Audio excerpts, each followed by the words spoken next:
6 in the morning, fire in the street. Hey there guys, and what is up, man? We are back with another video. Real Diversity here. We are going to, I'm going to show you guys how to basically refine your rebounding method. And you know, on my team here, obviously for Evo cards and Keon Martin, just a lot of Evo cards gonna be dropping soon. They're constantly dropping now, and challenges aren't really getting harder.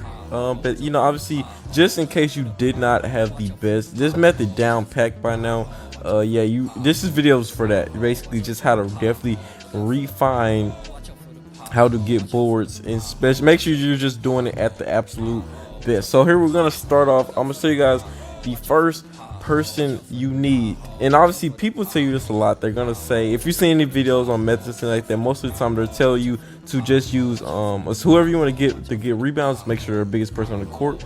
But here you're gonna also want to make sure you're using bronze cards, but also you're gonna make sure you're using I botched the name, but I meant to say Jeremirio Jones. Obviously at the J Jones, the bronze card, he is a power forward, only 6'5". Now this is crucial, the fact that we need a power forward, and his height makes it still easy to get boards with whoever you want to get boards with. This is mainly for center methods. If you're using a smaller guard, or like, you know, shooting guard, small forward, something like that, just use 2 bronze point guards. That works fine. But if you're using a center, make sure you're using I said the name earlier, J Jones there. Okay, so here's the method. If you did not know the method, sorry I botched the name anyway, by the way. This is the method. Here you will just want to call for a screen, step back, or like there, I just shot it up, catch the rebound, cause just keep repeating, rinse and repeat. Step back, shoot 3, you're wide open. As you guys can see, doing that step back allows you to be wide open after you know, you shoot. So it's just whoever you're getting the rebounds with is just wide open for them right there. So this is basically the method. If you did not know, just showing it real quick, you probably already knew this, but we're gonna just, you know, show you how to refine this. And here we go again, just a replay. Step back, make sure you just got it. This is the method, and it is crucial that when you do it, okay, so the other big man here is on their team is Jaren Jackson. So we want to make sure that Jaren Jackson is holding your big center at the time that you are calling for the screen. So here, yeah, this is just making sure you're playing good on defense. So here we're going to show you the opposite. So Jaren Jackson is guarding the man who called for the screen. Now you guys can see here is causing Jaren Jackson to get right in position, because he's also a big man, for the board. So it really kind of interrupts, you know, your thing. So you want to make sure that whoever the other center is on the field, you want to make sure that they are not guarding the person calling the screen, because it will cause them to get in the right position for the rebound. So you just make sure whoever you're calling screen with, whether it be just make sure the other center is not guarding them, because it will cause that center to get, you know, box out basically. So it makes it really hard. So you want to make sure that center is guarding the person that is coming to screen, or you want to make sure they're just not in the picture at all. So what is this clip here? Oh, basically also rebounding, you want to make sure you're playing good defense here. But this is just another clip, so watch this again. Watch how Jaren Jackson is guarding the screener, and after I caught that screen, it left Jaren Jackson right there to box out. So it's not the good switch you want. You want definitely for the smaller man to switch onto your center or whoever you're getting boards with. So yeah, so here this video is to show you mainly how to play, you know, also besides that, you want to make sure you're really playing defense here. Another replay of this clip here, in case, oh no, this is the other one I was going to show you guys. So you know, if you take advantage of situations like this, so Jaren Jackson, he came in late, he got sick of me getting the boards, but we're gonna watch that clip again here. Also leave your man open like that, just like that. So like that, you just want to off ball and make sure you're sticking as the center or whoever you want to get rebounds with. Just make sure off ball. So here we're doing the method. Now I noticed something. I barely didn't even start. I just stopped even calling for screens because I have the 2 smaller men on me. So right now Keon Martin does not even need to do much effort to get the boards. He will get around these smaller defenders. So I just was throwing the shots up at that point. But Jaren Jackson got tired of it and he came over there. So here we go one more time just to clarify. Off ball, just make sure you get those defensive rebounds because those are also play a part here. Look, I see the smaller man. These are mismatches. I don't even need to fully call a screen no more. I wish I still did just slightly, but I just started chunking the shots up because I saw that there was a mismatch. Jaren Jackson's on the other side of the field. So here I can just easily get rebounds. Jaren Jackson got tired of it, came over, grabbed that final rebound. And here on defense, like I said, you just want to off ball and stick to whoever you're trying to get boards with. Like I said, and we caught that easy off ball. So here's the next video. So like I said, we're off balling. Look at us. Look at, we're just sitting in the paint. Here, Jaren, this was a bad matchup because Jaren Jackson, this was the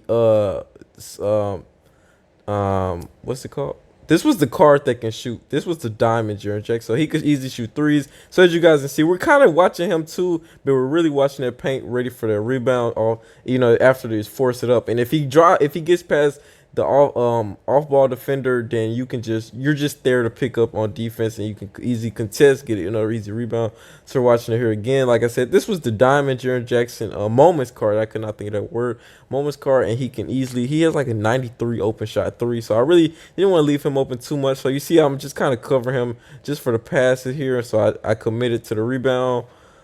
Grab the rebound. Like I said, you just want to make sure you're off ball on defense. Stand in the center is really your best hope here in terms of getting defensive boards. So you want to make sure that you are off balling and make sure let even in certain cases I let Jaren Jackson shoot. Let him shoot. I don't want them taking layups and drives. I really wanly, or if they're driving, I want to be able to double team them in the paint. But I do not want them at any means to get easy layups and drives. But we're going to recap really quickly for you guys. If you want to see the clips again, just go back and look at them again. But first, you want to get Jamario Jones. I'm sorry I keep botching that first name. Jamario Jones. You want to make sure you get him, especially if you're using a center or power forward, just because when it comes to, I don't think I explained this too earlier. When it comes to getting those screens, you want to come down the court with Jones. That's who you want to call the screen with, because two things you want to have two centers or two power forwards or just two big men who come to defend the screen and pick and roll. You want them two big men. Reasons why is because I definitely explained stuff earlier. Reason why is because if they're not both big men, and one's a point guard and say one's a big man, sometimes when you call for the screen, the big man will step back. He won't come up, and it makes it harder to get chunk up those shots and get rebounds. Now, when you're playing with a power forward in the center, or a power forward, both the defenders will contest the step back. Now, that's the crucial part. That's very crucial. You will learn that, if you ever try to do it with a point guard and a center, sometimes the center will fall back and they won't contest the step back. What you want every time is for both defenders to try to contest the step back, leaving you open for an easy three or easy rebound. Easy three. But yeah, so that is a huge flaw in it. So if you did, because that definitely, a lot of times people tell you just use two bronze point guards and things like that, which will work to a certain extent until you get really good defenders like Patrick Ewing or someone like that, and they will not come up to contest that step back. So you're not going to get no boards because they're going to box you out every time. But this way, if you're using two power forwards, and then they're going to both come up. So like I said, they both need to be similar positions for them to always kind of come up. And a lot of times you will get those mismatches like I showed earlier, where you're like both the smaller man are guarding your center, whoever's trying to get the boards or so, and that's just kind of easy. You just can chunk the ball up because they will be able to just kind of move them out the way, especially if they got badges like moving truck and worm and things like that, especially on like Hall of Fame. It would be easy able to get through those smaller defenders. Once again, on defense, you want to make sure you're leaving leaving shooters open so they can shoot. So you can just, if it comes off the rim, that's an easy rebound. Or at the same time, you want to leave. You want to be centered under the basket just in case they drive. Obviously, there's no 3 second rule because there is no free throws in triple threat. So why would there be a 3 second rule? So you can sit in the paint as long as you want. So when they come and drive, you just sit there, contest the layup, or let your center, whoever it is, they're usually not going to be a good 3 point shooter. But at this particular match I was in, we went against a moment's Jaren Jackson, who has like a 90, like I said, 93 open shot three. So it wasn't the best matchup at the time, but usually you will get people like Patrick Ewing, or just centers that can't shoot, maybe Hakeem, or Olajuwon, or any of them, Abdul Jabbar, one of those. So you'll be easily able to leave them open in the corner and just contest drives, or even if they want to decide to shoot, let them shoot. That's easy rebound for you right there, sir. And once again, one more very small detail, but it makes all the difference, is when you're calling the screen, make sure that the center or whoever the best rebounder on their team is not guarding whoever is calling the screen, because they will, once you call the screen, they will a lot of times jump back to the center and box out. So that makes it really hard as well. So what you're always trying to do is basically eliminate their best rebounder out the equation. In almost every situation, you just want to eliminate their best rebounder, and you want to make sure you're pitting yourself in the best positions. So anyways, I hope this video helped. Leave a like, subscribe, share this video to anyone who may need it.